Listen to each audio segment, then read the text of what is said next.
This is a 14th episode and we don't have a theme song, so I'm singing this silly tune. Oh yeah!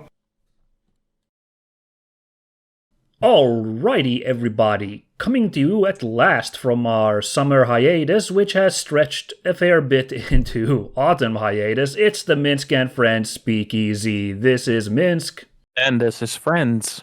Yay, Joonatan! Welcome back to the show. Glad to have you here. Good to be here. It has been how many months? Too many months. It's been Too many months. Yeah, we were talking about E3 in our last episode, so that should give you some perspective of the gap in time here. Yeah, but it's another COVID year, and COVID years don't have real time.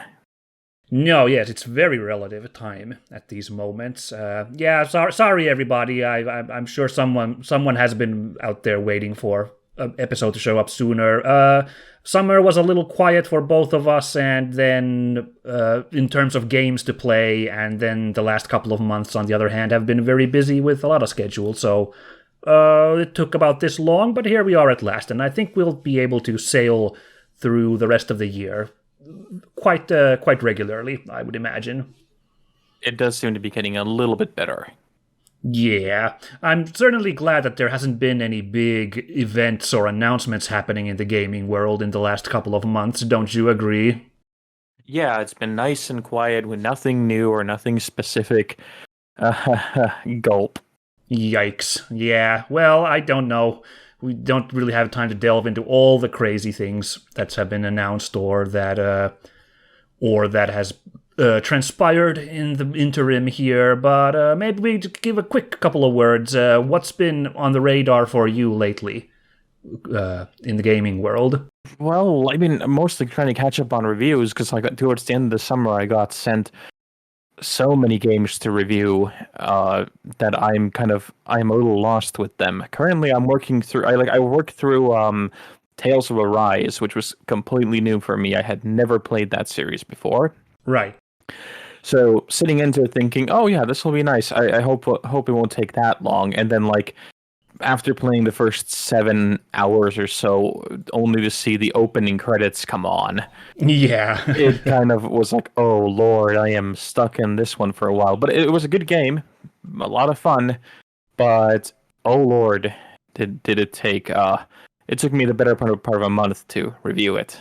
Yeah, we're talking about a classic long-form JRPG here, and I think this year has kind of been a benchmark year for RPGs. There's been some amazing Western RPGs come out, and also just Japan is back with the JRPG scene. So many good releases, and while I think that's fantastic, it's also a little self-defeating because, as you mentioned, all of these games are a commitment.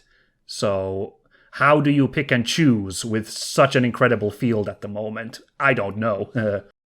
Right. It's just it is very difficult, and at the same time, I'm glad that we have a kind of resurgence of things. Absolutely. I mean, if there's any quiet moments in the future, then I certainly have a backlog to enjoy at that point. I'll say that much. Right. And then on top of that, we had a little chance for us to go and try out some Western RPGs with open world or the New World beta, I think. Oh yeah, that we did try that. Yeah. And it's looking like it's not going to get any easier because Baldur's Gate 3 is almost finished, and that is coming out soon, hopefully. Mm-hmm. And then towards the end of the year, we are going to be seeing a new Halo. We are going to be seeing the release of Waylanders, which I talked about way back last year in the summer. Right. Refresh my mind real quick. What was that again? Waylanders is from it's like a Celtic RPG that passes through multiple hundreds of years, made by people who used to work on old Baldur's Gate games and stuff like that. It starts with Celtic myths and Gaelic legends, and then 200 years later, Christianity has kind of completely destroyed all the old stuff, and you travel between these two eras in a really classic tactical isometric RPG. Okay, yeah. Now it's ringing some bells, and yes, also that is pretty much in my wheelhouse of interest. So yeah, just another one on the list, I guess. Yeah, I played that like the early access of it last summer. I played and I really enjoyed it, but it was really it was in really rough shape at the time. And I didn't touch it for about 8, 9 months. And now that I did again, now that it's been updated, it's so good. It's gotten even better. Okay, so much potential there. Yeah, huge potential. And then you've got like King's Bounty, and now what we're talking about, Deathloop. But it's been an incredibly busy year after it looked like that we would not be getting a lot of new games. Yeah, there's no worry about that for the immediate moment, and yeah, good on that. Well, I guess we'll see. Well, I mean, let's talk. I mean, there's some announcements for 2022 already lined up. It's going to be just as busy. This is crazy. This times we live in at the moment. I'm gonna have to say I need to eat a little bit of crow here after our last episode. Speaking of announcements, a little bit of crow, no, because we took our fair amount making fun of Stranger of Paradise Final Fantasy Origin in our last recording because boy, that first trailer wasn't great.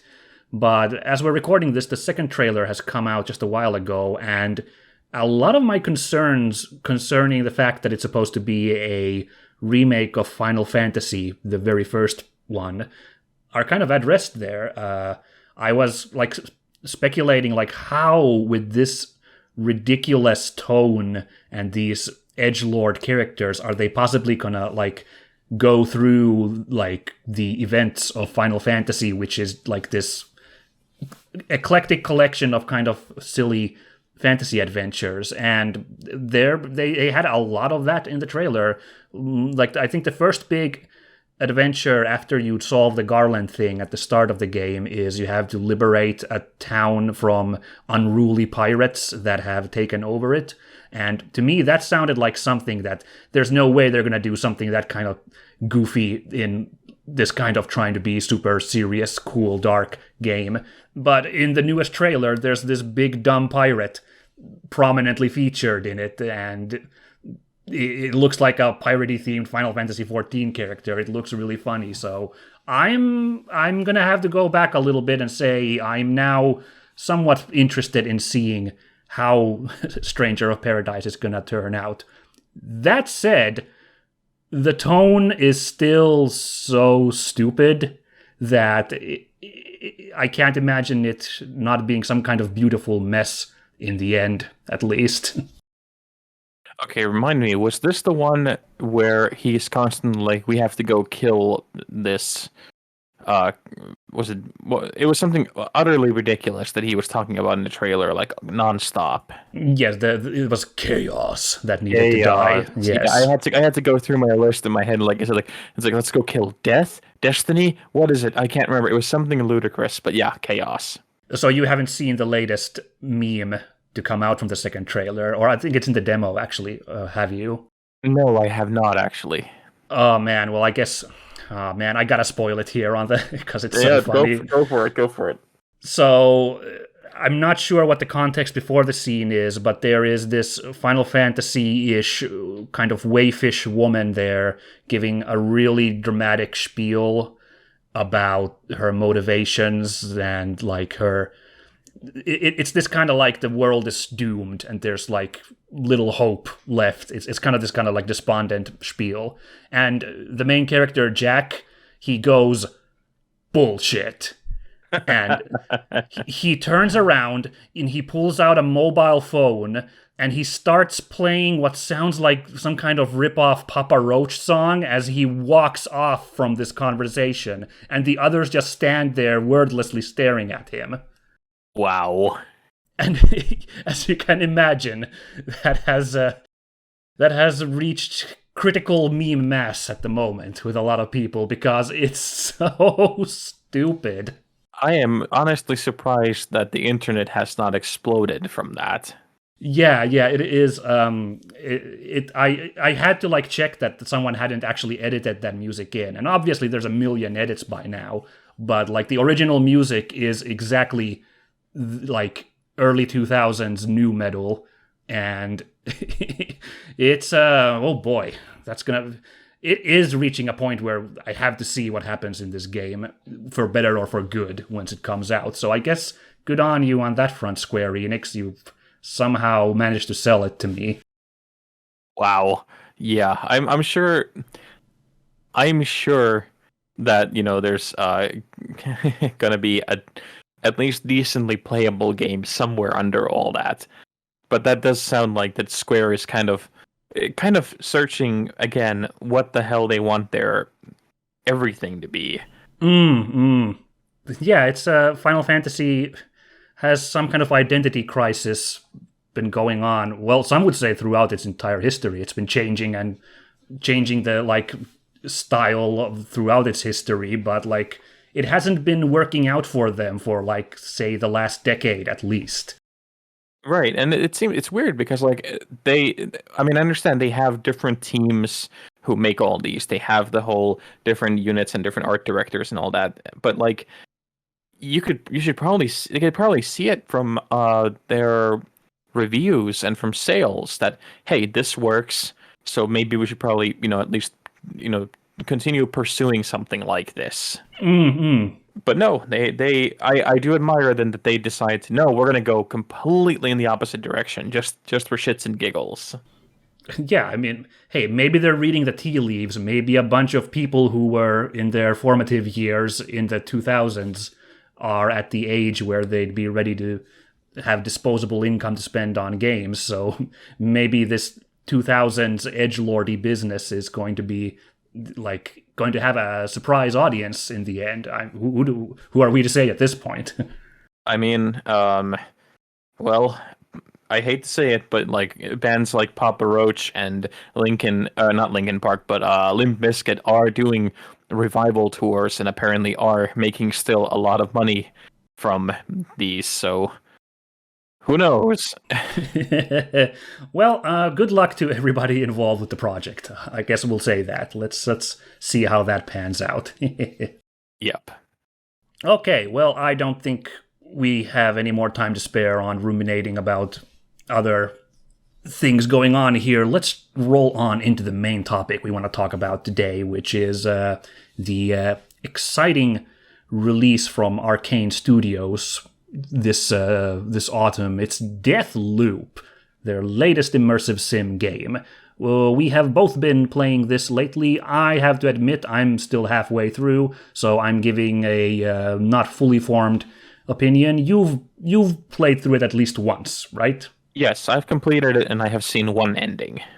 You've seen one ending, okay. And honestly, that's not much of a spoiler that there's multiple endings. That's kind of par for the course for these kinds of games, and I'd be shocked if there wasn't. So yeah, for Arkane, who likes to make games with multiple endings. But yeah, exactly. Yeah, I have seen a ending which I think was pretty okay. But yes, I don't know when I will go for a second run, if I will go for a second run anytime soon. Okay, so you're not burning that much for another round yet, but I believe you still have enjoyed this game. Yeah, I mean, if we dive right into it, I think it's a absolutely amazing game when it works. And I think the thing here is that I have had immense amounts of problems with the technical side of things. Interesting. And I realized this is something that's been really weird. Only there's been maybe a handful of people who've complained about this, but there are still enough complaints that Arkane has issued statements about it. They've issued hot fixes. They've even opened up a secondary, a public beta, which I'm in as well, for people who have issues with their technical side of things. And I'm not running on any kind of a junky PC. I have a really high end setup that runs everything else runs perfectly, but this game I can barely get above 60 FPS at 1440p with medium settings, and let alone, even though it should be running in at the highest possible settings and at around 100 frames a second, but I have constant stuttering, I have huge frame drops, my for some reason, like little things like that, it can't, for example, consistently produce the same kind of lighting in areas. Like I will have some areas which are unplayable because they are so high, like the brightness is off the charts, and then like I will turn around and suddenly the brightness goes so down that I have to go and adjust my monitor to compensate. Oh, okay. Yeah, I haven't been having any of this, I have to say. I've had like some flickering textures at the worst, I believe. Yeah, and this seems to be that this doesn't like happen to almost like it doesn't have nearly everybody. And on the consoles, I've played this now on the PlayStation 5, and it runs absolutely beautifully on it. The only one is you have to play on a controller, which I don't like playing first person games on a controller. Yeah, same here, absolutely. But But on my computer, on my rig, and like if anybody's listening and really is like going, oh well, what do you have? Like I'm running a AMD Ryzen 9 5900X, so it's one of the top of the line CPUs. I have 32 gigs of memory and an RTX 2080 Ti. So these are not like nothing components. yeah. But in every other game, like all the new games that I've been playing, everything from Halo Infinite, which is still in work in progress, to like really demanding stuff like Far Cry 6, everything runs beautifully, except this game. And Okay. these were issues that were there when Dishonored 2 came out, and these are problems with the engine. And Okay. Arkane has given a statement that they will be, fixing it, and maybe down the line, I think I'll go back to this in 6 months, and I will, get the full experience with it. But just right now, it is such a shame because every time I try to get into it, I play for like an hour, and I feel that I am playing half of a full product.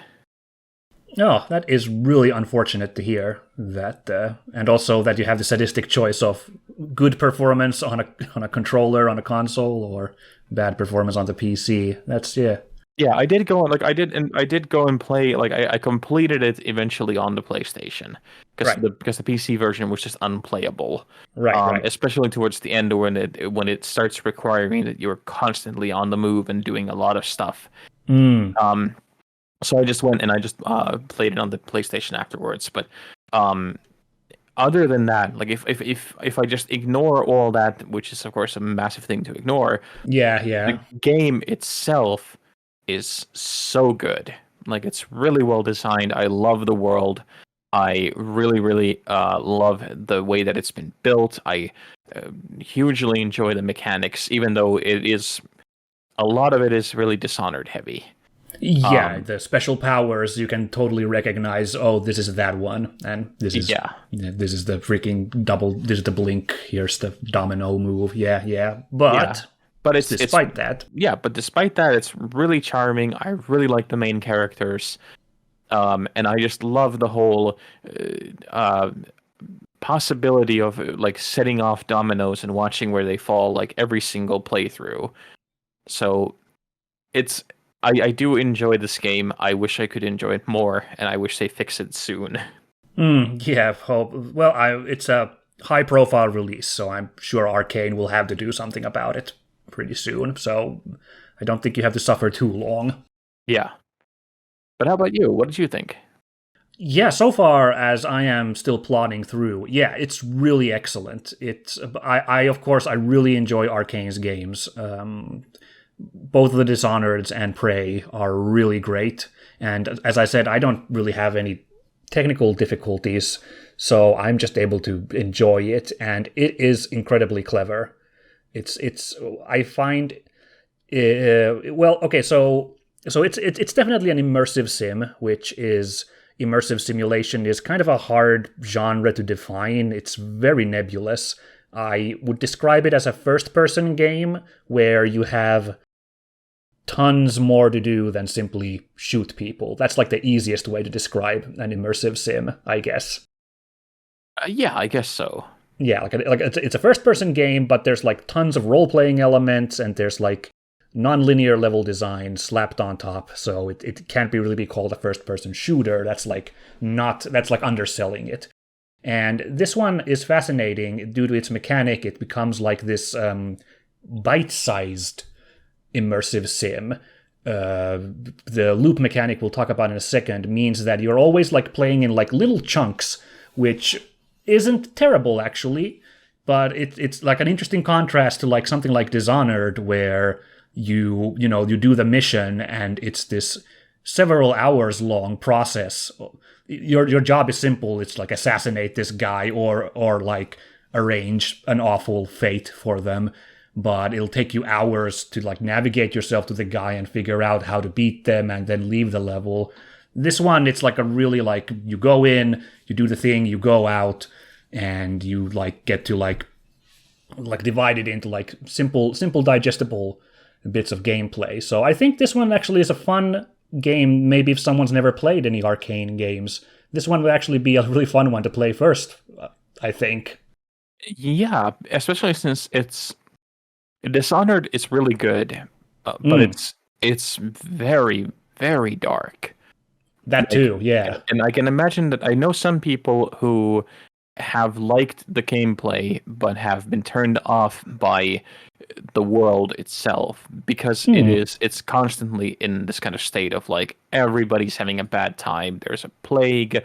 Your life is not worth anything. And this is much more pulpy and fun and upbeat, even though it's got a lot of like really, really, like once you start thinking about them, the themes are not exactly lighthearted.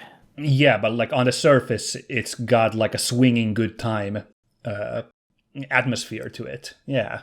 Yeah. So the premise of this game, a man wakes up on a beach with no memories, except for the disembodied voices in his head, which materializes like text floating in the sky, which is a really cool mechanic because that like sticks throughout the game, and it's not even intrusive. It's just kind of really cool how you get these weird like insights floating in the air, providing you with help. I don't know. Did you like that visually? I did. Yeah, it's a clever way of giving you tutorials and giving you information without overloading the player. Mm-hmm. I think towards the end they may get a little frustrating, simply because of how much of them they start like showing up. I liked it when they were just like very vague, but then when they start commenting on like, very directly commenting on what you're doing and like becoming more of a crutch than they are of a aiding tool. Okay. Yeah, I can see that. I've actually gotten really good at tuning them out, the text in the environment. Like, I don't pay them too much attention, except sometimes I'll just read them for like whatever funny trivia they give.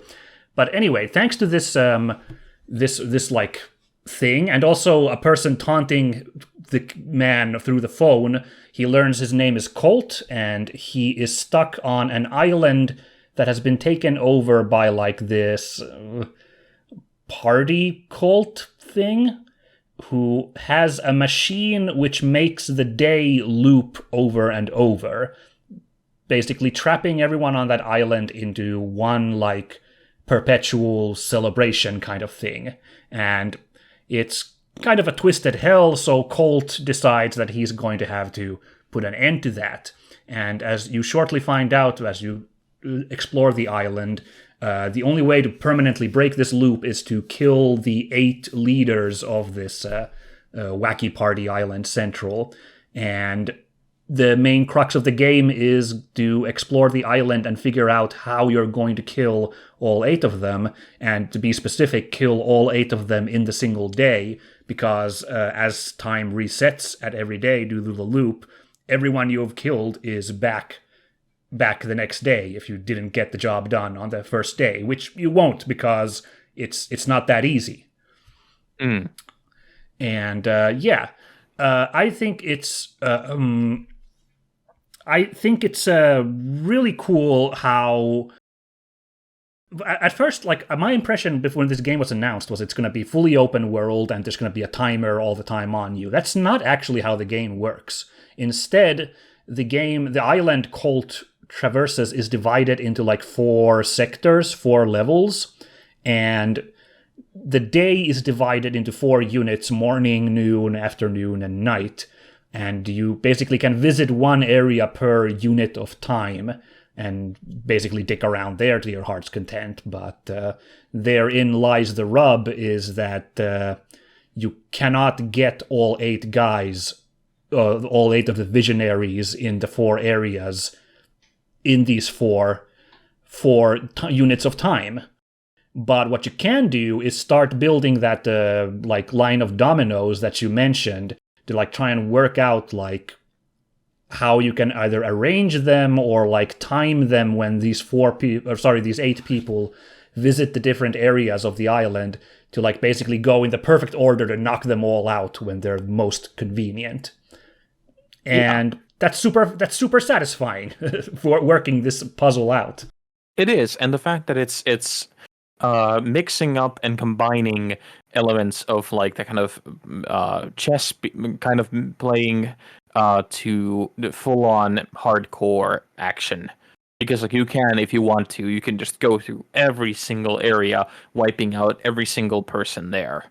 And or then you can do like with Dishonored and not be seen by anybody except the one person you're trying to find.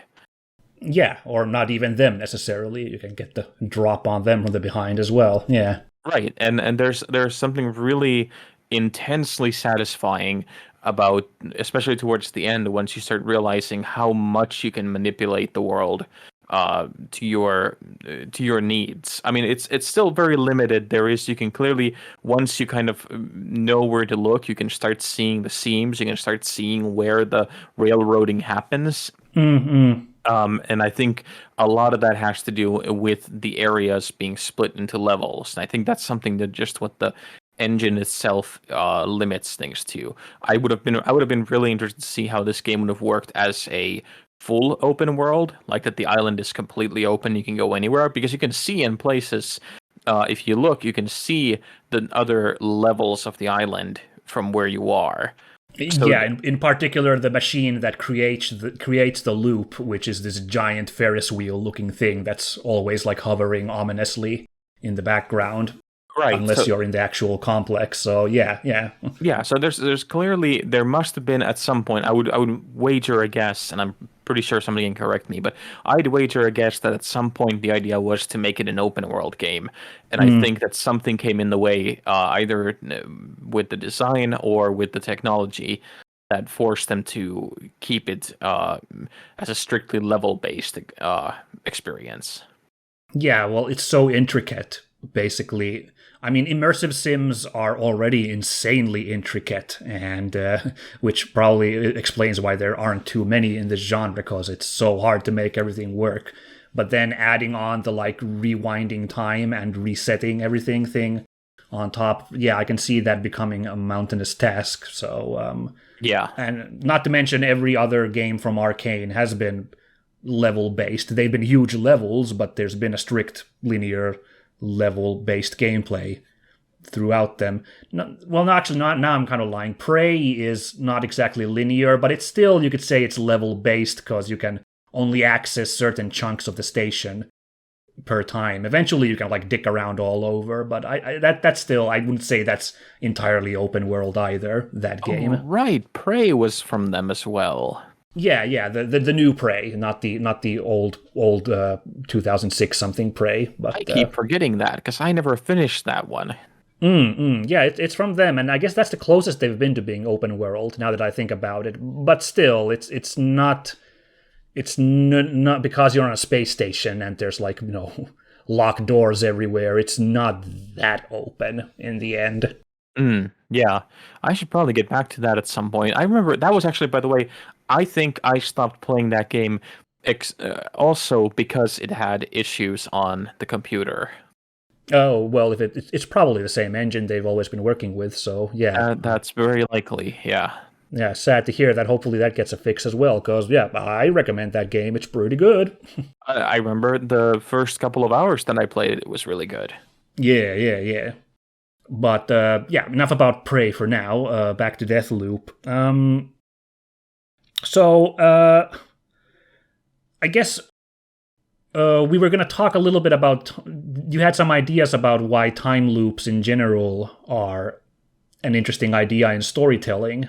I guess it's worth bringing that topic up right now because that features heavily into the experience here, obviously, is the fact that everything resets all the time.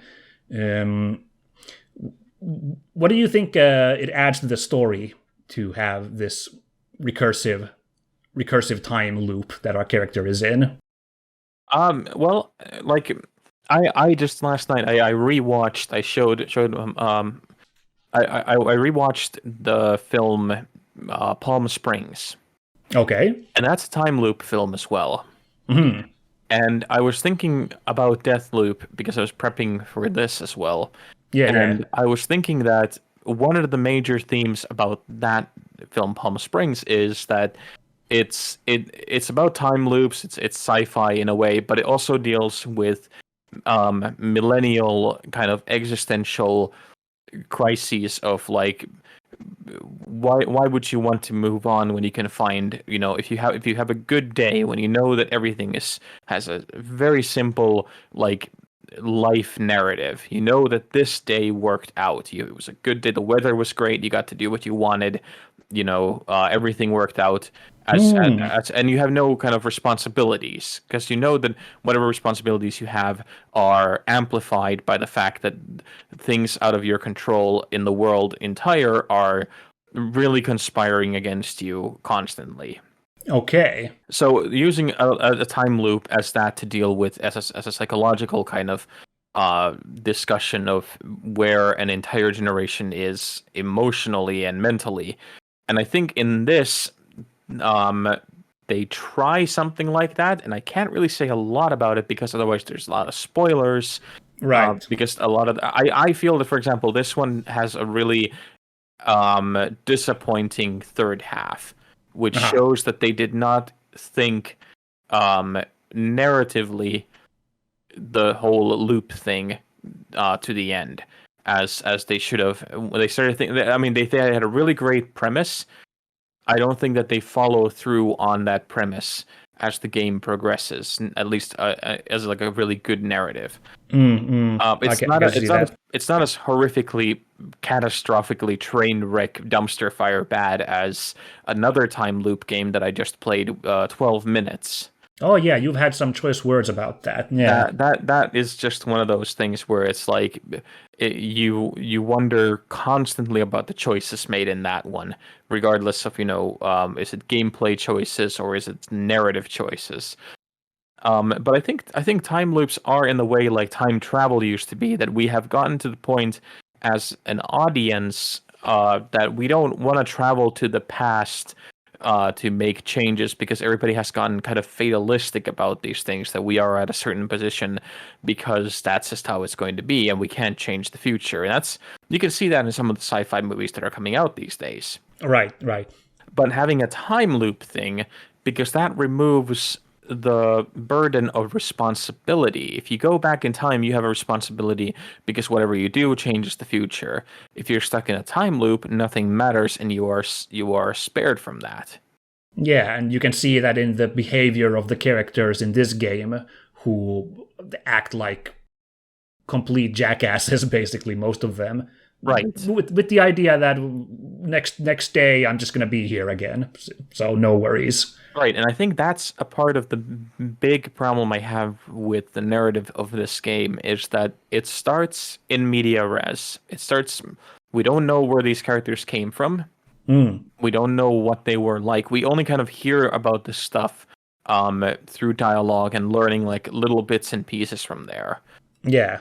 It's not a spoiler really in any way to say that the game does not answer any of these questions. Okay. Because if you're halfway through, you'll probably get to the major things eventually. But like, what I had a ton of questions by the time the game started. I had even more questions by the time I got to the halfway point. And I think most of these questions that I had were fair questions that were not like stuff that, deep lore that would require, an entire expansion pack to explore. They were just like, why isn't this one thing addressed you leveled stuff. Yeah, I know what you mean. Right. I think we can give an example because you mentioned it already. Is that you see another version of yourself in that time, in the very beginning of the game. Yeah, that's a very early spoiler, so no biggies, folks at home. Yeah, you encounter another cult. And that's even been shown in one of the trailers, I think. I think so. Yeah, yeah. I had this memory. No, I kind of knew that was coming up, so I think they showed it. Yeah. Yeah, it happens in the first 5 minutes of the game. But like there are versions of you in the time loop running around because the time itself is looping, and it implies that there is at least some kind of a version of an alternate reality where, you know, whatever you've done has happened in another way, or because you've been repeating this so many times, you are just catching up to these other loops as you go. It's kind of implied. That is never addressed again. Interesting. That's kind of weird because that is kind of a big deal. That is kind of the thing you would think would be addressed. Yeah. Right, and it's not. And there's multiple elements like this throughout the game which just keep popping up, and I feel like that they had to do a lot of cutting at the last minute to get to this kind of certain kind of narrative point in the end, or that they just wrote themselves into a corner, which is fair. That happens a lot with time travel movies, and I think like the only really good time travel movies that evade this are the ones that automatically from the very beginning say that, look, time travel doesn't make sense, and if you try and make sense of time travel, you're going to go insane. Like 12 Monkeys and Looper come to mind. Right. But like this one tries to make sense of itself by being charming and kind of snarky about the whole thing, and by having Julianna be a sort of narrator, even an unreliable one. And I think that comes back to bite it in the ass. Okay. Well, like I said, I'm not that far, so I'm still at the questioning part, but I guess I will have to then make peace with that when I get further in the game, that it might not make so much sense. I mean, there is, like you said, I think too much about time travel and anything involving temporal things, and it's never going to make sense with. There's too many paradoxes involved. So, yeah. I think from a gameplay stance, if we talk about time loops in video games, it's obviously a clever way to kind of mess with the amount of choice you have in video games. By sheer happenstance, I also happen to play another game that has time like rewind shenanigans in it, which is Chernobylite, the indie Chernobyl survival action game thing that came out a little while ago. That also has like an element of where time in Chernobyl isn't working great, and if you die, you are sent back in the past, and you get like these classic kind of almost Telltale game-ish like moments of making a choice in that game to help out different NPCs, and you'll get the like, this NPC likes that, this one doesn't. But because of you get to mess with time, you actually get to go back and change the choice, but you still get to like retain what you learned from one choice. Even if you've like now taken a different like kind of resolution. And that's like I think that's a clever way of like adding some depth to what a lot of people consider as kind of a very rigid kind of storytelling, or very rigid way of adding choices into games, is giving some introspection to that kind of gameplay. But Deathloop, I haven't noticed having too much of that. It's more like, this one's more focused on that called domino setting up thing, and the kind of cleverness of getting to like use knowledge you've gained on one loop to set up something for a later event. So it's not as interested in that kind of storytelling, at least not in this first half that I've been playing. Right. How is Chernobylite like otherwise? Is it fun to play? It's a decent game. It's a really simple FPS survival thing. It's got a base building system that reminds me of Fallout 4 that had the town village building thing. I'm not a crazy fan of that in Fallout 4, and I'm not enamored in it in this one, but it's all right. The story's fun. It's a simple find the missing relative thing, but with all sorts of post-Soviet intrigue involving the Chernobyl accident. And it's really beautiful, but it's quite light on the gameplay front. You can tell because the game is kind of designed after real-life scanned Chernobyl stuff.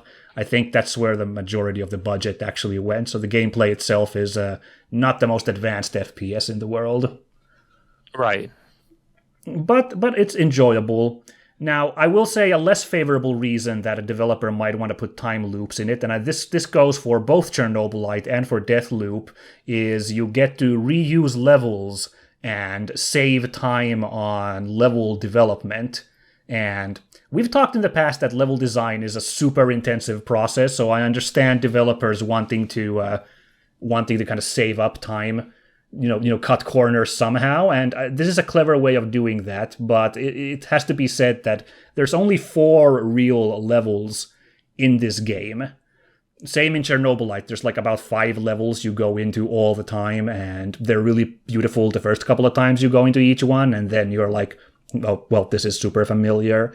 And I'm already kind of getting that in Deathloop, despite only being about halfway through, is I've seen, especially because I've had to redo so many areas again and again, is I'm starting to kind of be a little too familiar too soon with the levels, even as expansive as they are. And yeah, for good and for bad, that's one way to save up on level design. I guess they did the best they could on that front. Yeah.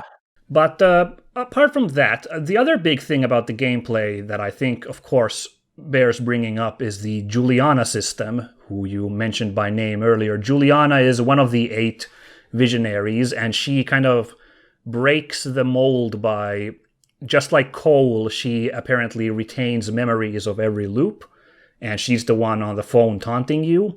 And most importantly, she is much more active than the other 7 visionaries. She can actually come after you.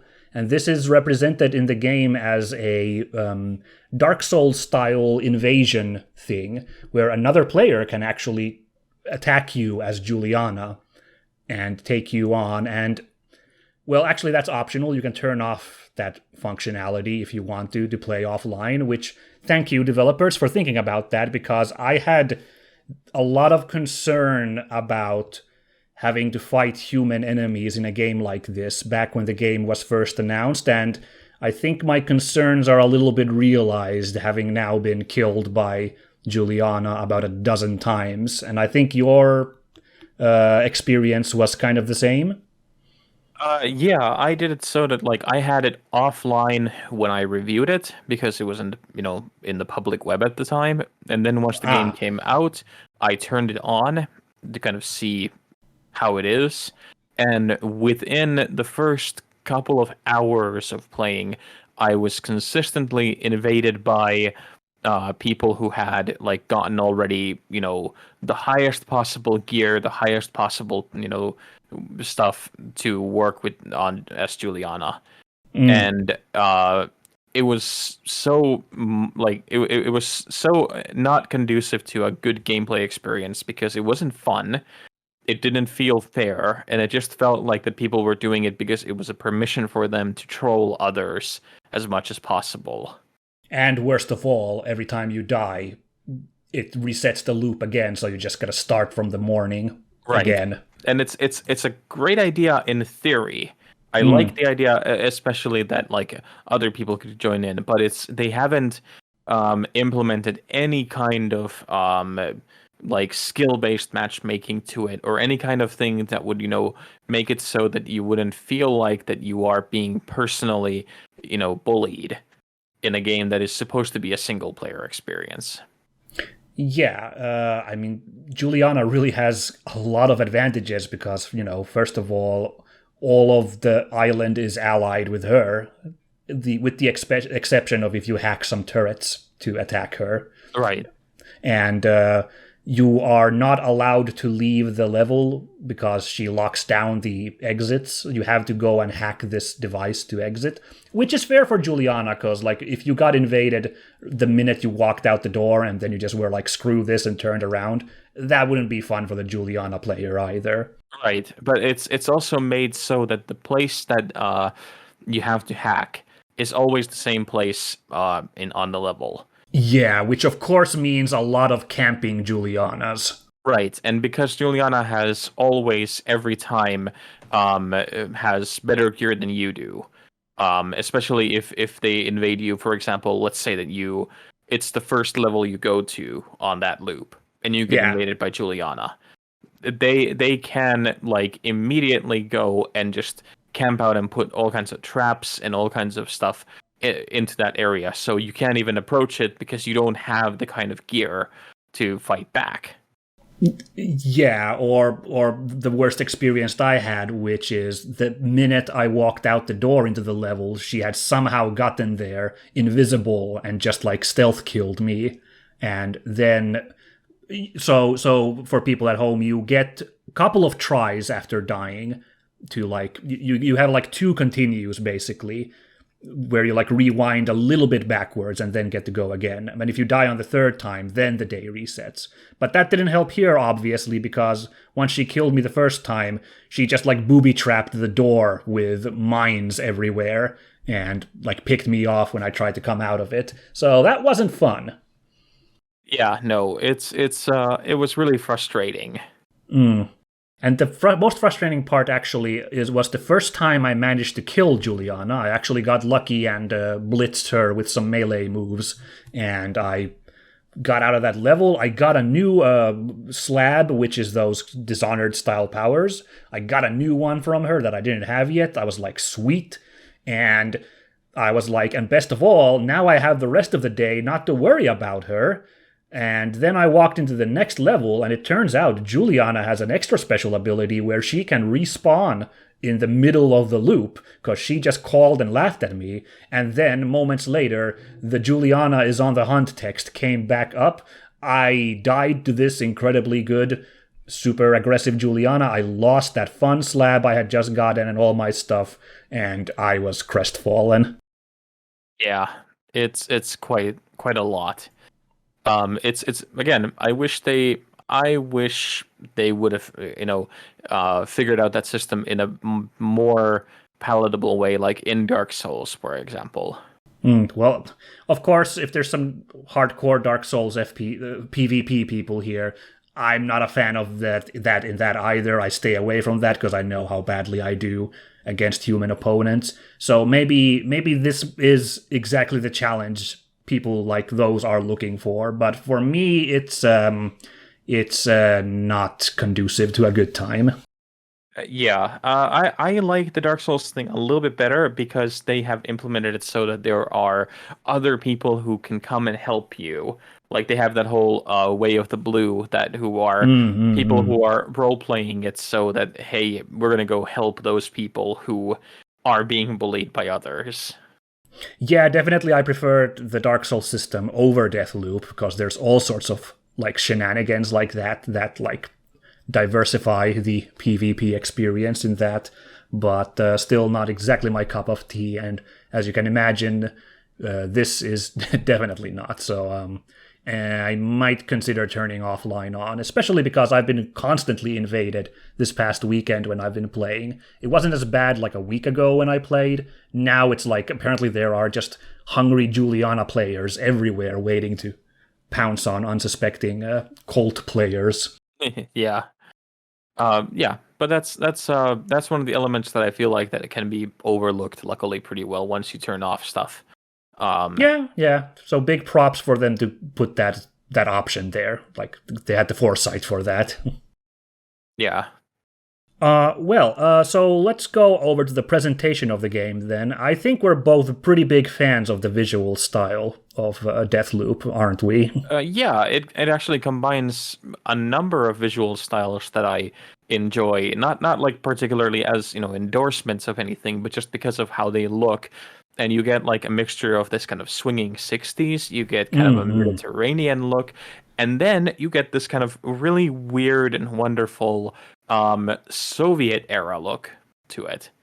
Yeah, because of all the old tech. Yeah. Yeah, and like you get these kind of propaganda posters all over the place, and this kind of there's a wonderfully demented kind of way of how a person in the past might look at the future, which has been designed to look like a retro future at the same time, if that makes sense. It's constantly like you think you know what you're looking at, but it doesn't end up looking at it like it doesn't make sense in any way. But it's really it's really enticing nonetheless. Yeah, it's insane how well they captured that 60s idea of the 60s ideal of the future, and they like got it to work in this game. Because yeah, it gives me I think it's Thunderball is the Bond movie with the ocean base in it. Yeah. Like that's the Bond movie that this reminds me the most of in terms of aesthetics, that specific weird base vibes. And all kinds of like that era of Bond movies are clearly a huge influence in this. And it's really fun to get lost in this world. Yeah, and I liked spending a lot of time doing just like exploring and looking up little details, because like in Dishonored, the world is filled with like tiny little details of like the people doing their own thing and complaining about their own things, which I found to be really a lot of fun just to kind of hang around and spy on people. Yeah, lots of goofy interactions with the Eternalists to find in this world. Yeah. I will say one visual thing I'm not a huge fan of is it's a little hard to tell objects that are interactable in this game's environment. This is a problem which has been solved in a lot of modern games with that some kind of like detective vision or something that highlights interactable objects, and I've read a lot of like pushback for games like that by a lot of people that it like dumbs down gameplay. But this game seems to me to demonstrate kind of what the problem is if you don't have something like that. Is I've almost walked over like important memos and other like important items to interact with in the environment, because you have to get really close to them for them to get highlighted. And from far away, the visual style, while it's really uniform, like it's really solid, it ends up making these items blend in quite a bit. I don't know if you had this kind of problem. Oh, I did, yeah. And I'm one of those people who is pushing back against the detective vision, because I find it a lot of times to be really lazy how it's implemented. It's just like turn on your special vision and go to this box, and it's like it takes away from the actual gameplay and exploration, just makes it so that you just go and collect things that have already been pointed out to you. Yeah. But I can't remember. Was it so in Dishonored? The Dishonored had this thing that those items are just generally a little bit more highlighted, like in the world. I think that was the case in that one, and I think that's my preferred way of experiencing it. That whatever you're going for, whatever you're trying to find, it shines a little bit. For example, compared to other I think they did that. Yeah.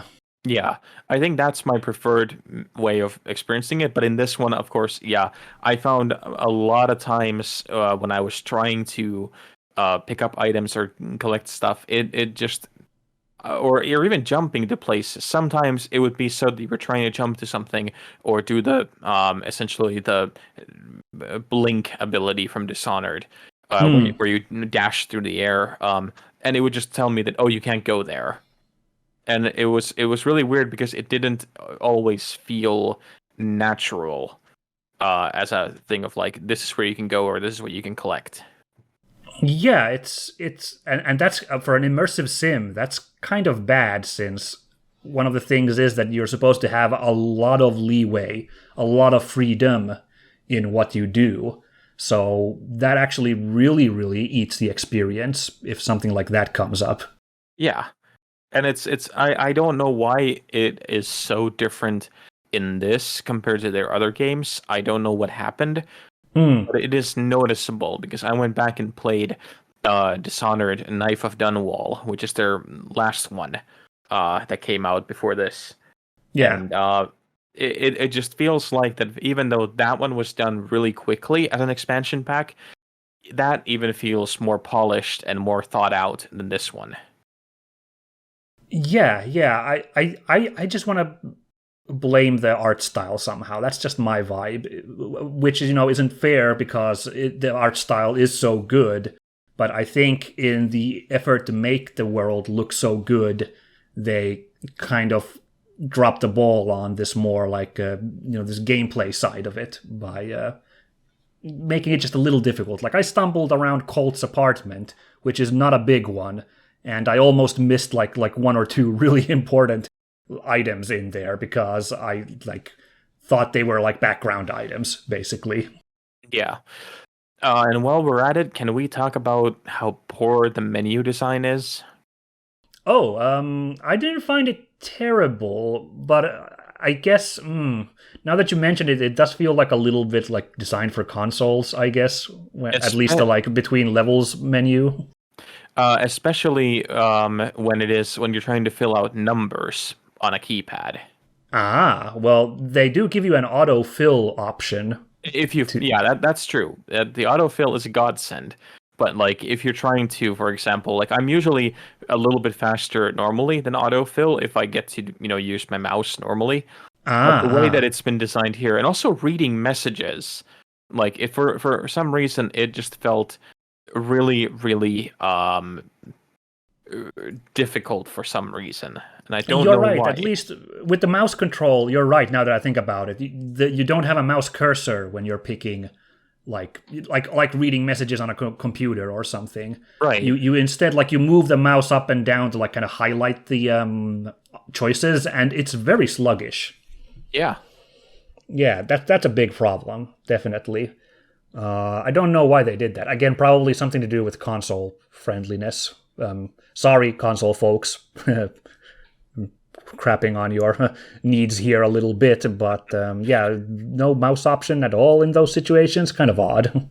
Yeah, and it's not even a case of like I'm glad that they would do something like that for consoles because it means that console versions get to have something that works with the mouse and keyboard or like a controller. Because Yeah. when I was playing the game on the PlayStation, it is perfectly fine. Ah, okay. I really liked using menus and all that, but it's just a case that this is something that should have been thought of when they were doing the UI design for the PC. Mm. And also, actually, I should this ties into this because the game has an online element due to the Julianna invasion thing. You actually can't pause the game, nor does the game pause when you're reading a document, which is not normally how it goes, but in this one, that's how it has to go. Did you happen to get a moment where you were reading a document and then you got snuck up on? Multiple times, and I really, again, I disliked it. Yeah, I Um, mean, technically it's realistic, but oh boy, was I like, wait, what? Oh, come on! When it first happened to me. it's one of those things where it's like, why would you make a game where you are spending a lot of time trying to find clues and immerse yourself into the world, and then given a lot of this stuff to read? Because a lot of those text chains in like computers and emails and like those are pretty long. and and Yeah. and they're written in a way that you want to take your time to read them in the characters' voices, at least in your head, or like kind of get into this like, oh, why is this person sending it? Who could this be? What is the mystery behind it? Mm. But then the game doesn't allow you to enjoy it because you constantly have to be on your guard. And then like if you do take like go and click it, collect the information, and figure I'll read it later, the game already spoils what was in it for you by having this pop-up come here and have a summary of what you just picked up and be like, Yeah. this is exactly it. And it's really incongruous to experience because you want to at the same time you want to be a part of the world and part of the experience, but you're not allowed to be because you're constantly in a hurry to get to the other place, and that's already with the normal NPCs, and let alone if you have a rogue Juliana after you. Yeah, indeed. not a lot of time to stick around and enjoy the world at all in that situation. Right. So it's really weird choices all around. And I without trying to I don't want to sound constantly negative about this because I do enjoy this game a lot. And I just find these things frustrating because they are things that are pretty easy to point at and say, hey, this doesn't work and this could have been better if you allowed, for example, so that, like, for example, if you have a situation like in a level where Julianna has invaded, you would try and go and read something and Colt would say, I don't have time, she's going to be here any second, or like, not now, Colt. And then in the levels where you are not being invaded by people, where it's like clearly that you're not going to be attacked on this level, then you would be able to pause time to go and have time to read. Yeah, or like simply like pause the matchmaking for like the 20 seconds you take to read the text, you know. Right. There's all kinds of things that could have been done there, and it feels really weird that kind of an oversight has slipped through. I think in summation, they have a really ambitious game here that's a really cool take on what they've done with their own games so far. And such a ambitious game has required a lot of like unorthodox design choices to be made. And since this is the first time they did it, they clearly made the wrong choices in a lot of their junctures. Right.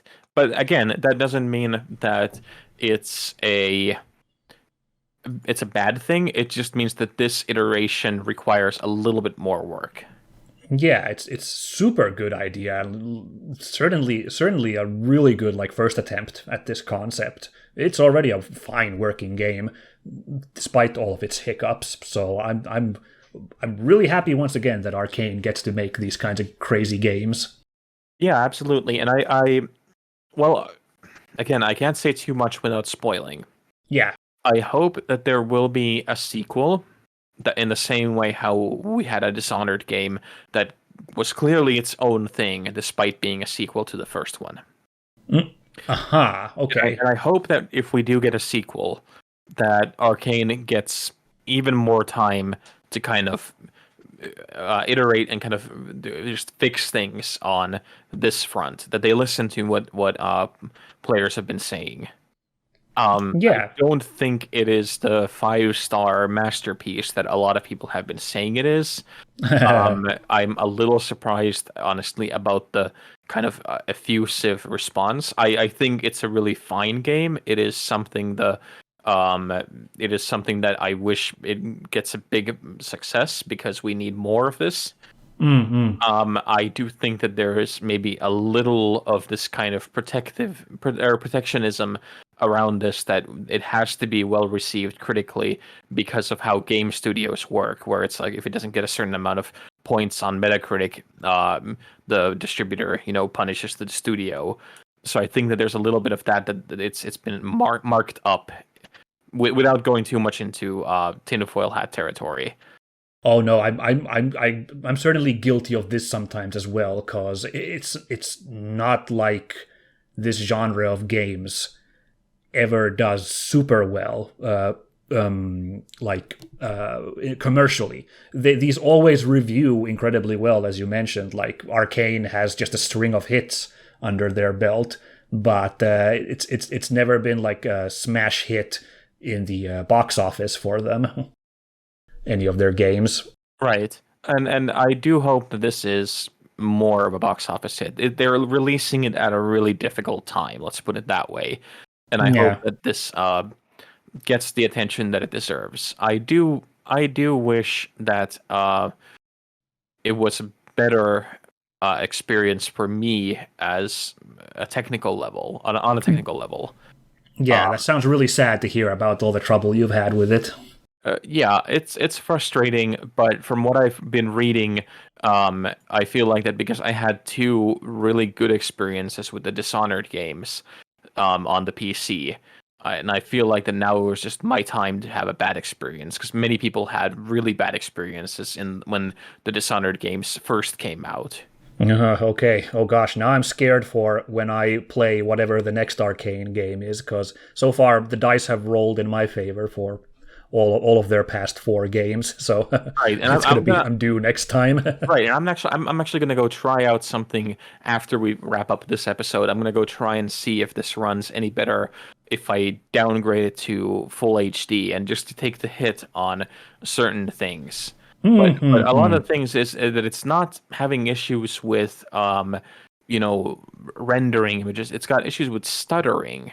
And the stuttering is something really weird because it's a very specific kind of problem.